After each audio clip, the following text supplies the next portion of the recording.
Hey guys, it's Mike with Willow and Birch Photography. Hey, I was just making this video real quick because I know a lot of you guys had a question about replacing the background in that image. So let me pull that image up here and I'll show you a real quick way to do it. Um, this will be my first time doing it on this image, but uh, it'll be easier with the raw file. You get more detail and everything, but I'll show you the real quick way of doing it. So the first thing that I would do, this is Photoshop, and I am using a tablet. I'm using the Intuos Pro, the medium-sized tablet. So the first thing that I would do to this is I have to map the tablet real quick. Sorry, it's mapped to my other monitor. Let me just map it to my main monitor. Okay, there we go. So the first thing I would do is brighten it up. Now you can do this in Lightroom, but it's just as easy to do here um, with the curves adjustment. You can take it and do whatever you want with it. That kind of decrease the contrast a little bit and just kind of get it to around where you want. And another thing too is to keep an eye out to where the light is coming from. It looks like the light is coming from camera left, a little high. Seeing the you know catch light in our eye is like 10 o'clock. So thinking that it's coming 45-degree angle from the left. And then obviously the reflector here on the right, as you can see, but just keep that in mind when you're doing this. All right, so now that now that I brightened it up, I'll just flatten it out real quick, and then um, what I'll do is I'll come over here to my quick selection tool. It's keystroke W if you want. The quick selection tool is really handy because it allows you to select, um, you know, it's quick selection, so you can quickly select anything. So you click it, and you just kind of drag over what you want to select. In this case, I want to select all the people. Zoom out some. Keep going. And you see what it did right here? It kind of like jumped out. Because the white pants and this sort of off-whitish background, there's not that huge of a contrast difference between the two. So Photoshop thinks that it wants to select all that. We're going to leave it like this until I complete what I want to do, and then I'll fix it. And another thing too is, let me see, up here, you see where it has these like three icons. The first one is just a standard quick selection tool. The second one is always adding.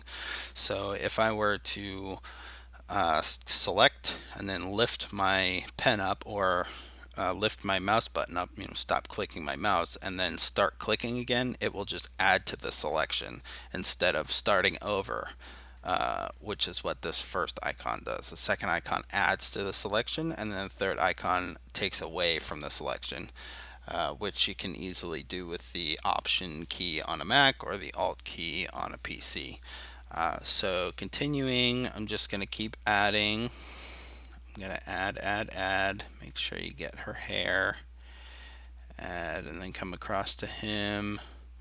Add, make sure his ears are added. Add his shirt, his arm, around his legs. We're not going to worry too much about the bottom because we're going to crop it.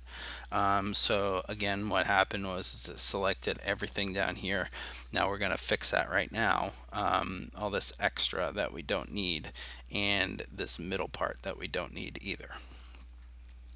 So what I'm going to do here is I'm going to hold the Option key. Actually, that is really annoying. So I'm just going to come up. I would normally hold the Option key and do it. Well, let me just do that. So I'll hold the Option key and then come along and then just deselect all the stuff that I don't want. Um, that like bar is right in the way, but I can still see through it. That's just to show you what button I'm hitting. So I'm going to come and deselect all this, deselect the light stands, deselect all the stuff around his shirt, and that's pretty good. So I have pretty much everything down the bottom here selected, but you don't really need to worry about it because we're going to crop in. And then let me deselect because everything in the middle here is selected. So even this background right here is selected. So I'm going to deselect this background. Boom, just like that. And then this one too. Boom, just like that. And this. And then add the foot. Just make sure I get this foot. And not worried about that. We're going to crop. So, okay, so I pretty much have everything. The headband is good. A little piece of the hair and things like that. What you can do now is, let me just add that foot and then deselect this. Where you can come up to and do a refine edge. So a refine edge, what that does is that tells you, where your mask is, and what you can do is you can just paint along the edge and then tell Photoshop that the colors that you're painting along are separate from each other. So this is where I want to have my selection. I want the colors to be separate. So it will take the points of contrast and separate them. So like the foot and the background and all that. Just paint along, paint, paint, paint. Paint, paint, paint. Alright, paint along his foot, his legs. Paint, paint, paint. Almost done.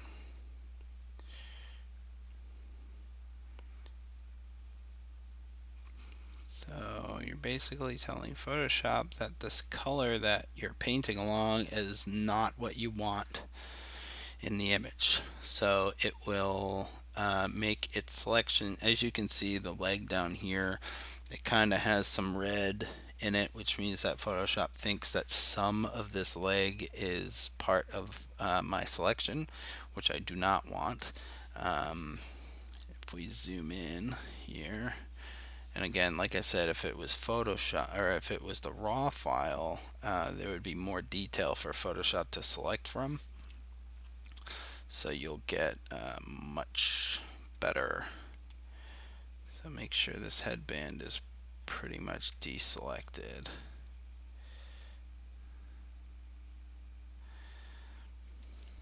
Undo that. I just made it worse.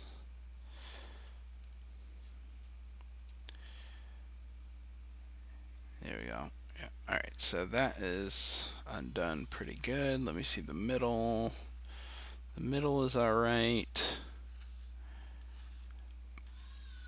Along the edges, and you can hear my son crying in the background.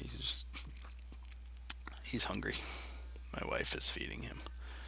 And then you can play with the smart radius. So if you like look around these edges here and see like there's space between his hair and his ear, like if you move that, the smart radius, it will affect the mask. So it's actually not affecting the ear as much as I thought that it would. Only the shirt. So let me pull that back. And then you can say decontaminate colors. So what that is, it's like color fringe. If you have some chromatic aberration that you want to get rid of, it will get rid of that. All right, so this is a real quick selection, which is pretty good. It's not the best, but it's not the worst. So what we can do now is you want to output to. So you've got few different options. You can output this whole selection to a new layer. You can output the layer with the layer mask. You can output it to a new document. Obviously, you don't want to do a new document because that'll just destroy the picture that you have and you won't be able to undo it and all that. So what I normally do is new layer with layer mask because it's easy to work with a layer mask, and then you hit OK. So now if you look over here at the palette, the layers palette, it will show you that it has taken the background off, which it's right there, and then it duplicated the background, put a layer mask around your selection, and everything in black here is hidden. So what that means is you can select the layer mask, you can pick your black foreground, make sure that your brush is selected, and you can just paint away the stuff that you don't want. So that's basically all this. So I'm just painting away with my layer mask selected and then black as my foreground color because black hides. So I'm just gonna paint, paint, paint. I know that's like part of her knee that's missing, but if we can round it out and make it look pretty natural. Okay, so her hair, this is going to be kind of a pain because of this color in here. What you can do is probably just leave it because you'll take the background color similar to this color and you won't really notice it. You can barely see where my mouse is right now. Okay, so that's a pretty good selection. Around the hand needs some work. There we go.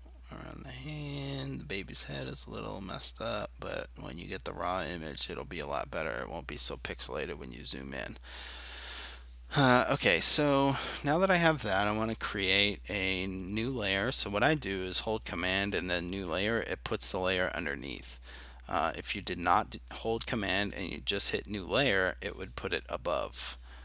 Sorry, let me show you that again. So let me select this layer. If you do not hold Command and you hit the new layer, it will put the layer above. If you hold Command or Control on a PC and then hit new layer, it will put the new layer below. So here's my new layer. This is going to be my background layer. So this is where you would pull in whatever you want for your background. So let me just, I'm over in my other monitor right now. I'm looking for just a simple background.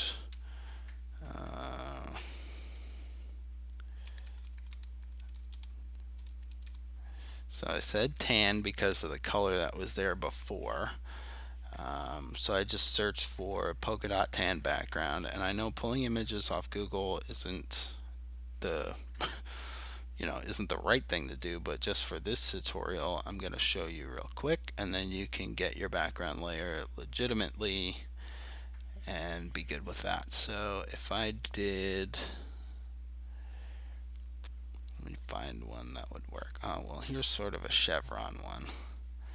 Let's do this chevron. I know it's not perfect, but let's see. So I have this layer selected. I'm going to place what I just stole off of Google. I'm going to place that in and then expand it out. Yikes. That looks uber fake. Let me pull in, let me get another, I'm going to get another background one that doesn't look so cartoonish. Bear with me, bear with me.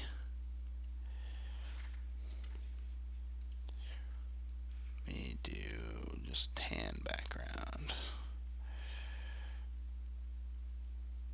Something that looks like, there, how about this one? Alright, let's do this one.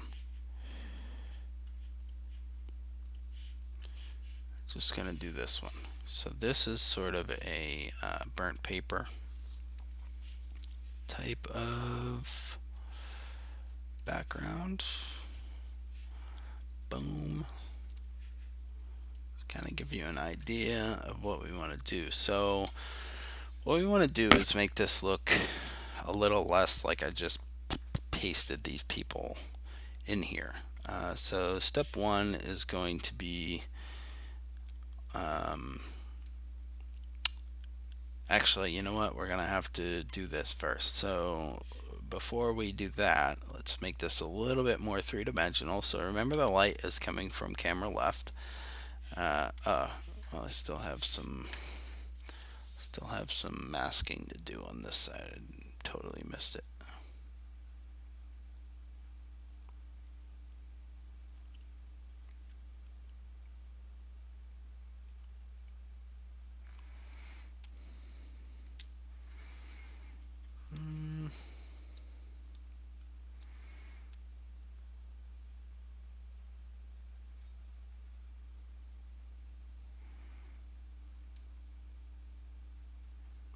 There, so not perfect, but not terrible. If you spend a little bit more time on it, it'll look all right. Alright, so before we do that, what I'm going to do is I'm going to make a new layer underneath the people. And then I am going to take my paintbrush. I'm going to make it kind of bigger. I'm going to make sure that the opacity is at 100%, which it is. I'm going to make sure it's black and soft. So now what I'm going to do is I'm going to paint along this side of them, along the right side.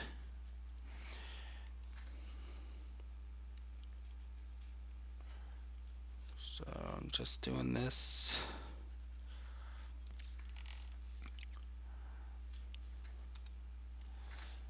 Let's erase this. I'll erase some of that. There we go. Make it a little more like a head shadow. So this is for the shadow, obviously.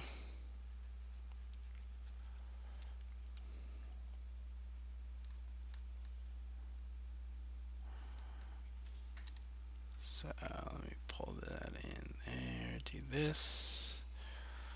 That head shadow, erase it from this side. Erase it from the top there. Okay, so that shadow's in there pretty good, and then I'm gonna reduce the opacity all the way down just to give you just a little something, pull it away from the background just a scotch. Then I'm gonna come in with my eraser and just erase around where it doesn't look very natural, like around here.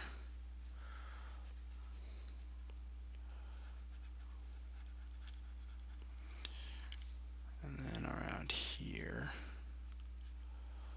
So all you need is just a little.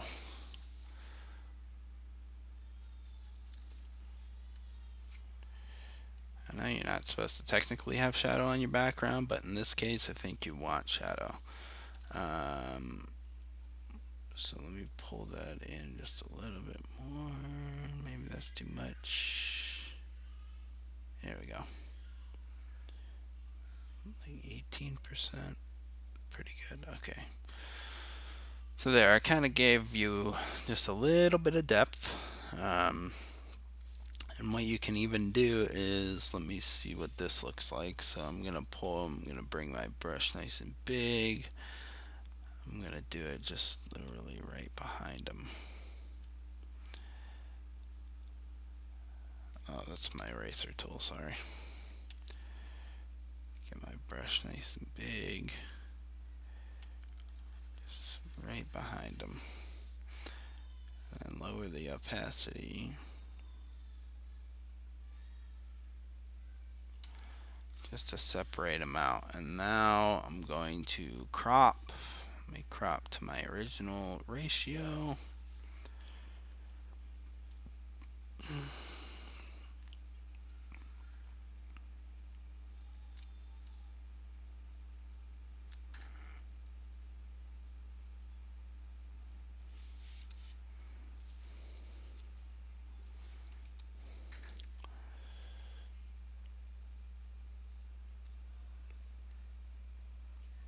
crop up some. I know cutting off feet and stuff isn't the best, but you don't want to show as much as you can get.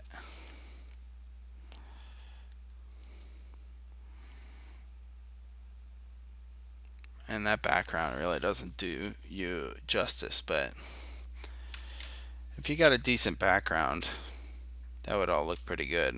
And then, like, get around this foot a little bit better. But pretty much that's how you separate someone from the background, put someone else. The shadows really help because it's not like a huge difference, but even if without it, you know what I mean? That's without it, that's with it. You barely even notice it when it's there, but you notice it when you take it away and then put it back. It really adds depth to the image. So that's about it. Take your time, get a better background, and use the raw and have fun.